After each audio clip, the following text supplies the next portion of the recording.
गुरु महिमाले बंधु माने आज लताश्रम को भवानी पाटणारू कुटुपड़ा महिमा आश्रम ब्रह्म अवधूत भगवान बाबा आज आसीचंती। देखंतु महिमा धर्म रे किपरि भावरे स्वागत करा जाए।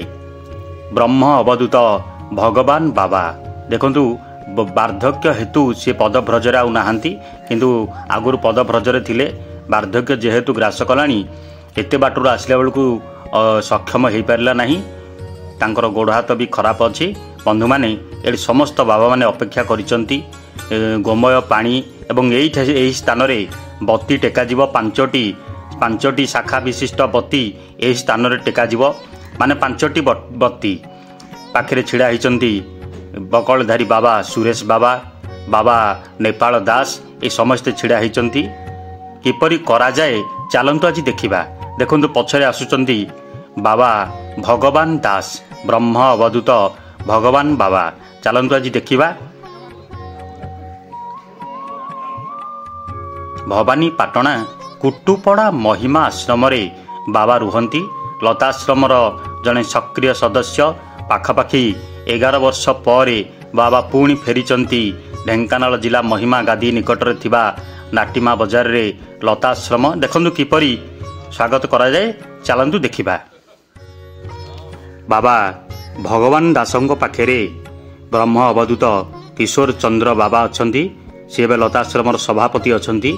जे चश्मा लगैछन से होचन किशोर चंद्र बाबा।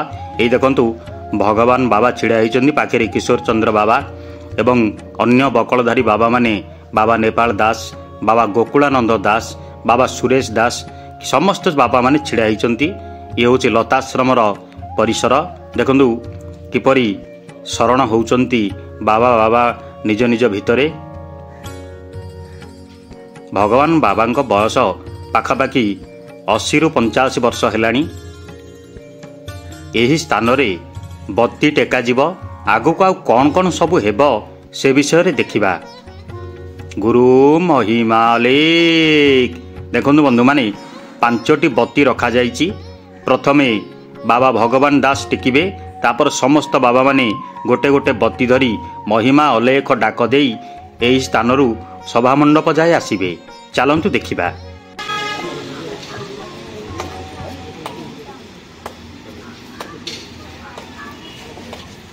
आगरू टिबड़ा साइड बत्ती रखी आगरू टिबड़ा साइड बत्ती रखी साइड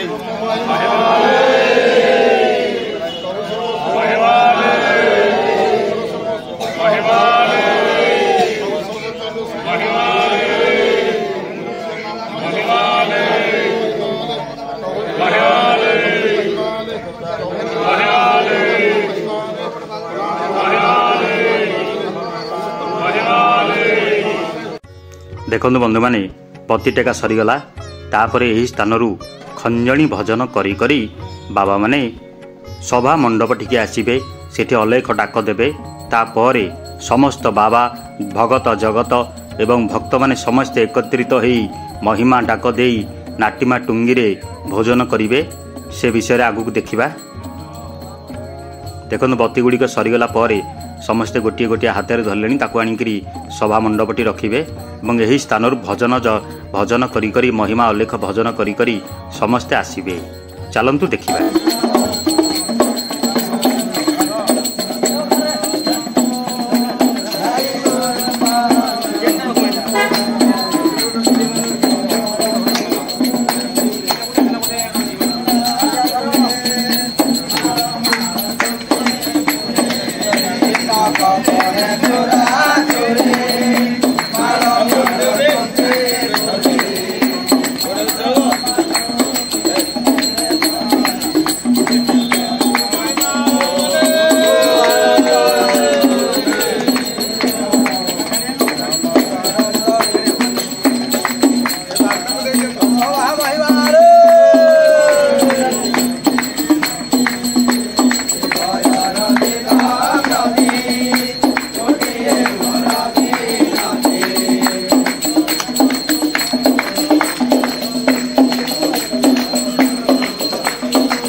ବନ୍ଧୁମାନେ ସଭା ମଣ୍ଡପରେ ସମସ୍ତ ବାବାମାନେ ଏବଂ ଭକ୍ତମାନେ ଅଲେଖ ମହିମା ଡାକ ଦେବେ।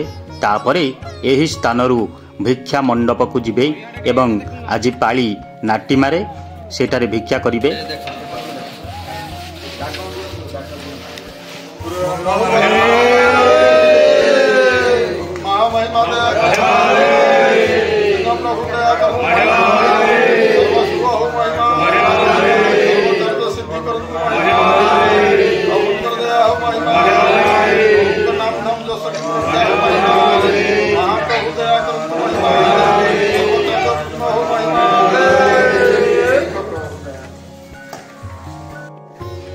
ଦେଖନ୍ତୁ ବନ୍ଧୁମାନେ ସମସ୍ତ ବାବାମାନେ ଏବଂ ଭଗତ ଜଗତ ମାନେ ସମସ୍ତେ ଆସିଲେଣି।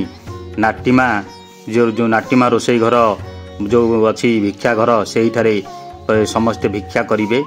ଲତାଶ୍ରମରୁ ଦୁଇଟି ଜାଗା ଅଛି, ଜୋରନ୍ଦା ଏବଂ ନାଟିମାକୁ ନେଇ ଲତାଶ୍ରମ ଗଢ଼ି ଉଠିଛି।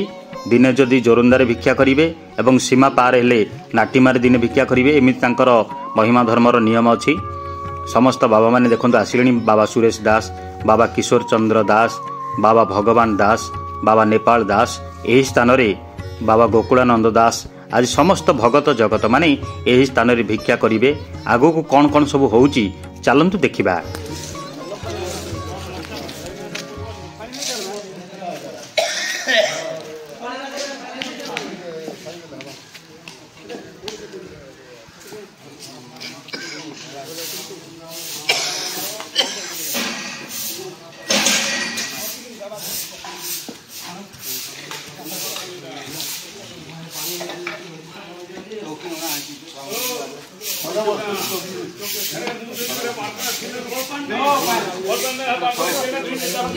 ଦେଖନ୍ତୁ ବନ୍ଧୁମାନେ ବାବାମାନେ ବସିବା ପାଇଁ ପିଢ଼ା ପକାଇ ଦେଲେଣି। ଏଇଠି ବାବାଙ୍କର ଟିକେ ଦେହ ଅସୁସ୍ଥ କାରଣରୁ ବାବା ଟିକେ ଉପରେ ବସି ଖାଇବେ। ସମସ୍ତ ଦେଖନ୍ତୁ କେତେ ସମସ୍ତ ଭକ୍ତମାନେ ବାବାମାନେ ଖାଇବା ପାଇଁ ଭିକ୍ଷା କରିବା ପାଇଁ ଏଠି ବସିଛନ୍ତି। ଚାଲନ୍ତୁ ଭିକ୍ଷା କିପରି ହୁଏ ଦେଖିବା।